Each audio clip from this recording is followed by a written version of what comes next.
Muy buenos días. En esta oportunidad vamos a explicar la teoría causal y su utilidad en las investigaciones e incluso tomando como referencia un ejemplo de aplicación, la responsabilidad civil. Este tema de las indemnizaciones, resarcimiento, reparación. ¿Correcto? Muy bien. La teoría causal. Dice que la historia, el mundo de la vida, la realidad constituyendo la sucesión de hechos. Sin embargo, ello acontece a partir de un hecho antecedente y un hecho consecuente, una causa y un efecto. En términos de investigación, la variable X y la variable Y. De tal suerte que tenemos una cadena causal en donde si la causa origina la consecuencia, esa consecuencia a su vez es causa de otra consecuencia. Es más, incluso se entiende que estamos ante una suerte de red causal. Una misma causa podría originar varias consecuencias. Esas consecuencias ser causa de otras consecuencias. La realidad podría tener esa connotación causal, a manera de una red causal. ¿Correcto?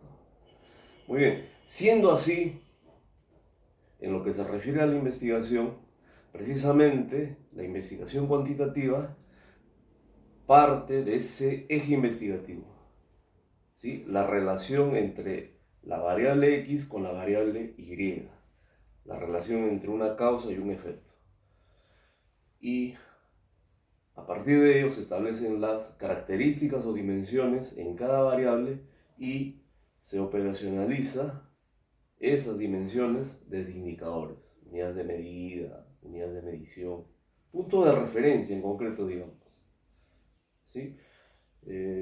Son puntos de referencia que permiten operacionalizar, comparar, ¿sí? Con más precisión, exactitud, cada una de esas características presentes en la variable. ¿Ya? Un punto de referencia, esa idea podría ser de utilidad.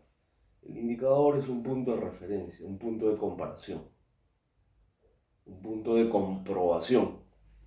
Bien, si la teoría causal tiene eh, esa posible explicación a los fenómenos presentes en la realidad y teniendo aplicación práctica en lo que son las investigaciones, precisamente las investigaciones cuantitativas,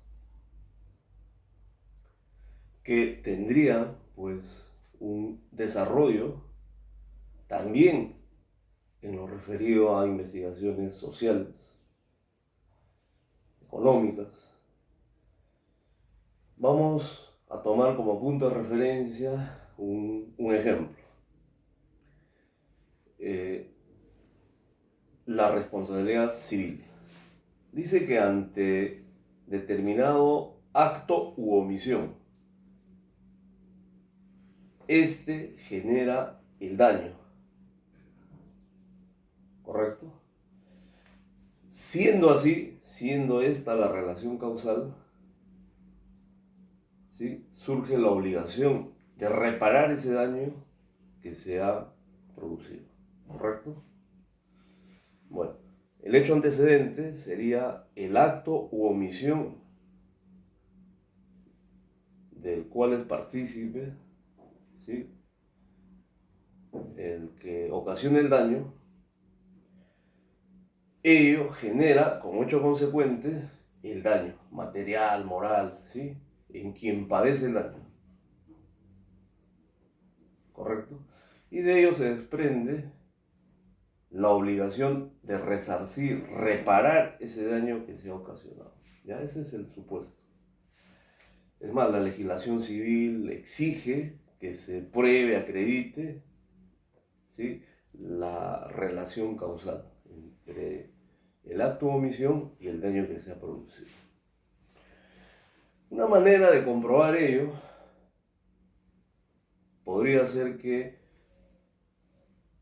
la realidad pues está compuesto de hechos normales, cotidianos, más o menos conocidos, previsibles,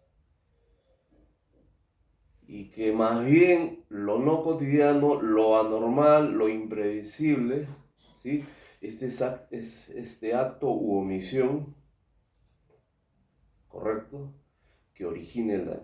Y el daño en sí mismo es un hecho anormal. Materialmente, determinando que alguno de esos hechos tiene ese carácter de no ser cotidiano, no ser recurrente, ser anormal, tiene la alta probabilidad de ser el causante del daño que se ha producido. ¿Correcto? El daño también es una anormalidad.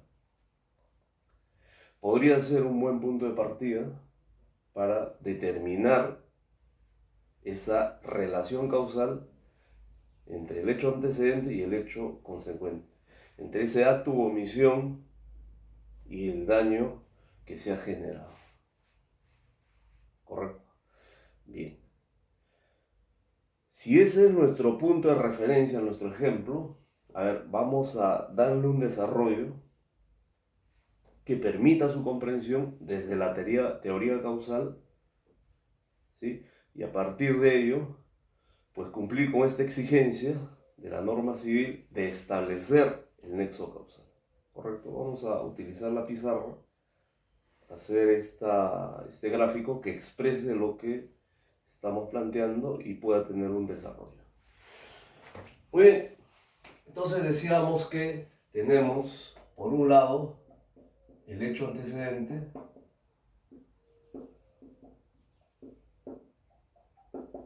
y por otro lado, el hecho consecuente.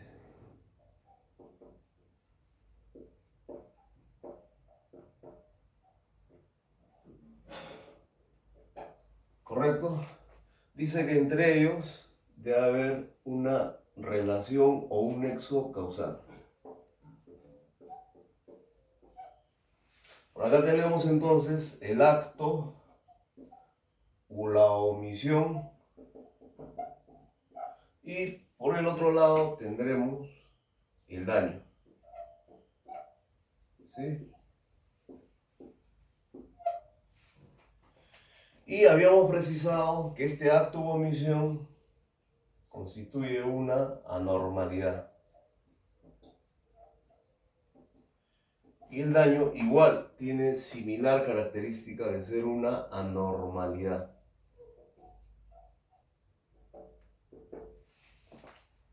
Bien, como podrán ver, efectivamente hay un hecho antecedente, el acto u omisión, que constituye una anormalidad. Hay un hecho consecuente, el daño, que también constituye una anormalidad.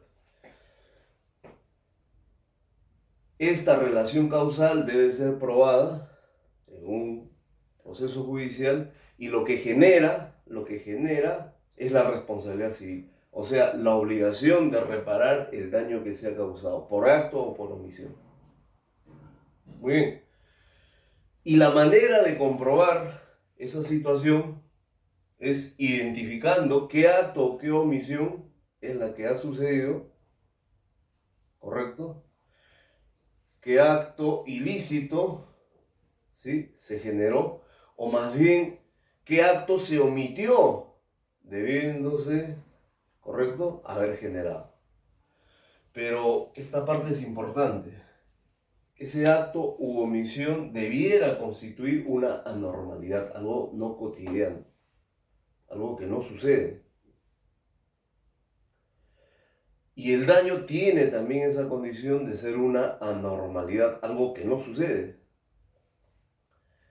Materialmente, ¿sí?, habría que probar esta relación de causa y efecto, cómo este acto ha sido capaz de generar este daño, cómo esta omisión, ¿sí?, de acción ha sido capaz de originar este daño.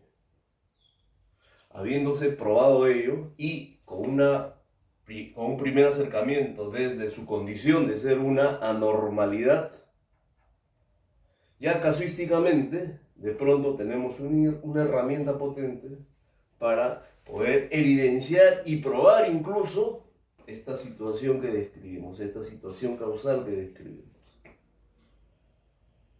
Muy bien. El nexo causal precisamente refiere a la teoría causal. Este ejemplo nos podría servir, ¿sí?, como una idea de la aplicación de lo que es la teoría causal en distintas esferas, de lo social, de lo económico e incluso, como se ha visto, de lo jurídico. Bien, lo que queremos ahora resaltar es esta parte investigativa. Si la exigencia es establecer la relación entre la variable independiente y la variable dependiente, muy bien, si cada una de las variables tiene sus propias características, propiedades, atributos, se llaman dimensiones. Y esas dimensiones deben de ser operacionalizadas, comparadas, ¿sí?, contrastadas desde un marco de referencia, vale decir el indicador. Muy bien, sería la manera entonces de poder establecer ese eje investigativo que nos permita a continuación el desarrollo de lo que será el diseño metodológico. Y ese diseño metodológico, la base, incluso una base muy potente para desarrollar la investigación. ¿Correcto? Siendo así, puede tener otras maneras de aplicarse este tema de la relación causal. Podríamos referir otro ejemplo, el caso de la presente pandemia, cómo se origina y fíjense cuáles son las consecuencias. Y a su vez, esas consecuencias van a ser la causa de otras consecuencias sociales, económicas, jurídicas. Y de repente esta primera causa origina más consecuencias, más de una. Y esas a su vez ser las causas de otras consecuencias. Entonces, este contexto de pandemia podría también descifrarse, interpretarse a la luz de la teoría causal. ¿Correcto? Cómo podemos ensayar posibles explicaciones y con la investigación comprobar si efectivamente existe materialmente, fácticamente, se evidencia esa relación causal entre ambos hechos, el hecho antecedente y el hecho consecuente.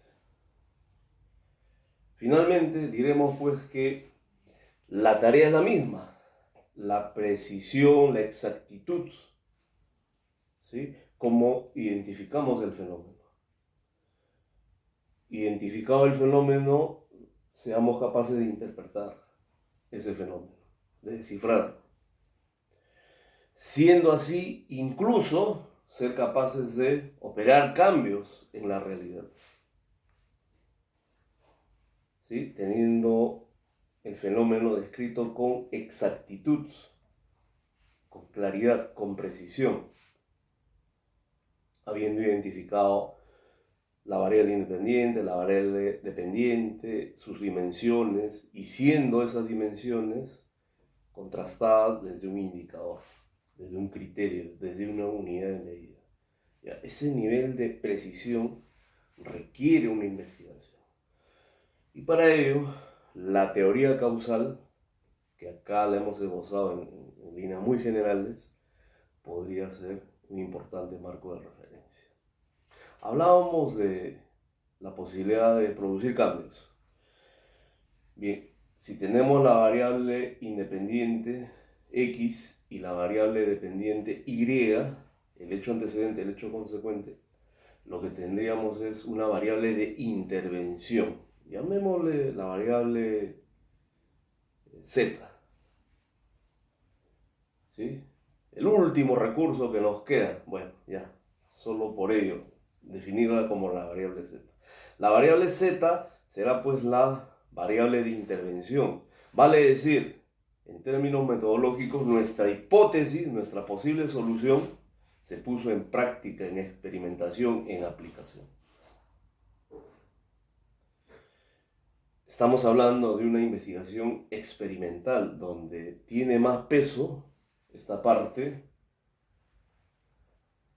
aplicativa y el peso teórico más bien es mínimo. De repente es el paradigma, el modelo que todos tenemos de investigación. Referimos a realizar este trabajo de campo de contrastación.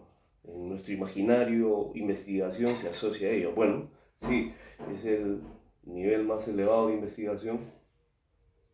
Le antecede la investigación analítica, donde el peso de la parte aplicativa o experimental y el peso teórico son similares. Y el primer nivel investigativo, la investigación descriptiva, donde más bien tiene un gran peso la parte teórica y la parte aplicativa tiene un peso mínimo. Entonces, en una investigación experimental, la hipótesis se convierte en una variable de intervención, la variable Z. Trabajaríamos tres variables: la variable independiente X, la variable dependiente Y y la variable dependiente Z. Esta variable de intervención, al ser puesta, ¿sí?, en práctica, en aplicación, pues dará unos resultados, ¿sí?, de su posibilidad de eficiencia, o sea, cómo así podemos manejar los medios, ¿sí?, en el escenario problemático, o incluso de eficacia, cómo así es posible alcanzar un logro, un resultado, un producto. Y de ello, pues, tendremos conclusiones muy potentes, ¿correcto?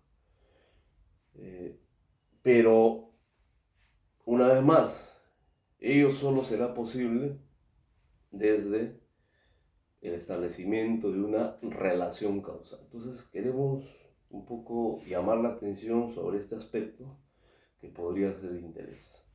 Muchas gracias. Muy buenos días.